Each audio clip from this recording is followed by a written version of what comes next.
maire, chers collègues, en ce premier jour de prise de fonction comme conseillère municipale, je remercie Bernadette Madgorn et mes collègues de Brèche-Sévou de m'avoir demandé de prendre la parole sur cette question essentielle de l'accessibilité dans l'espace public et dans la vie quotidienne pour nos concitoyens porteurs de handicap et plus largement encore en situation de mobilité réduite.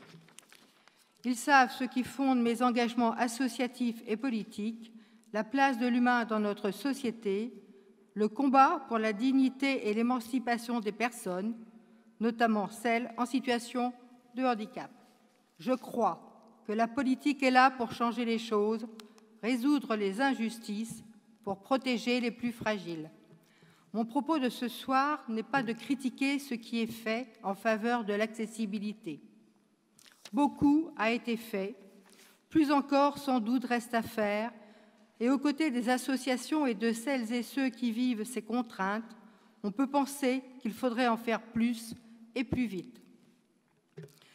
Cela est une question de choix et de priorité budgétaire, et c'est sur cet aspect que nous estimons que la collectivité pourrait avoir une action plus volontariste pour rendre plus rapidement accessibles ses équipements, sa voirie, les logements du parc social, la réservation des rez-de-chaussée aux non-valides, etc.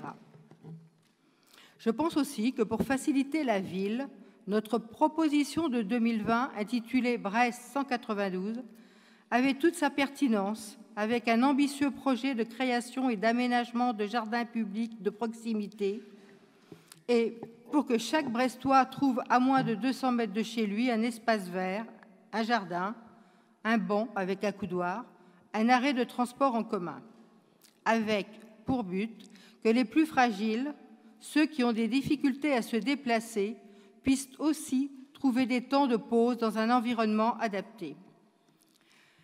Les situations d'inégalité persistent, elles ne sont pas toutes de la responsabilité de la sphère municipale ou métropolitaine. Elles dépendent aussi du département, et je le dis ce soir, nous comptons beaucoup sur l'action de la nouvelle majorité élue pour agir vite et en finir notamment avec les retards dans le traitement des dossiers de la MDPH, ce parcours du combattant que décrivent toutes les familles concernées. C'est aussi dans le soutien à apporter aux aidants familiaux que le département est attendu. Je tiens également à saluer la décision du Conseil départemental d'étendre la prime Covid aux aides à domicile du secteur privé. Cela leur avait été jusqu'alors refusé.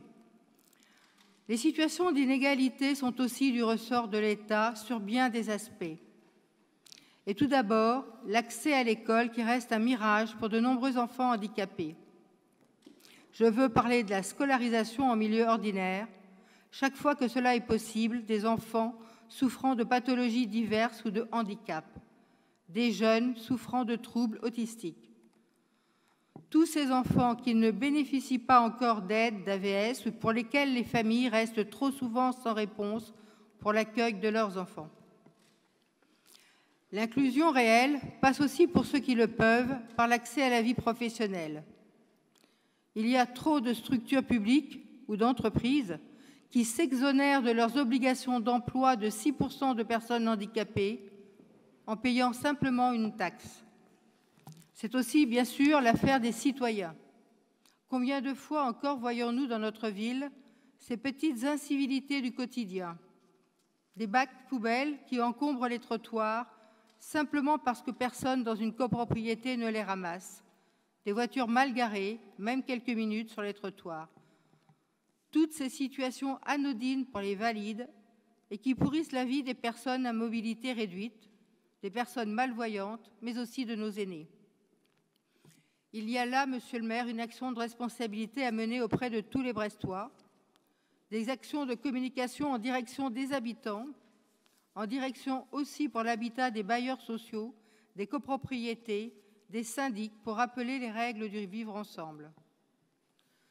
Lorsque le président Jacques Chirac parlait de handicap, et chacun reconnaîtra, je le pense, son attention particulière pour ce sujet, il soulignait le fait que l'égalité des droits et des chances constituait l'honneur, mais devait être aussi l'ambition de la République. Cette ambition doit irriguer toute la société. Je vous remercie. Très bien, merci.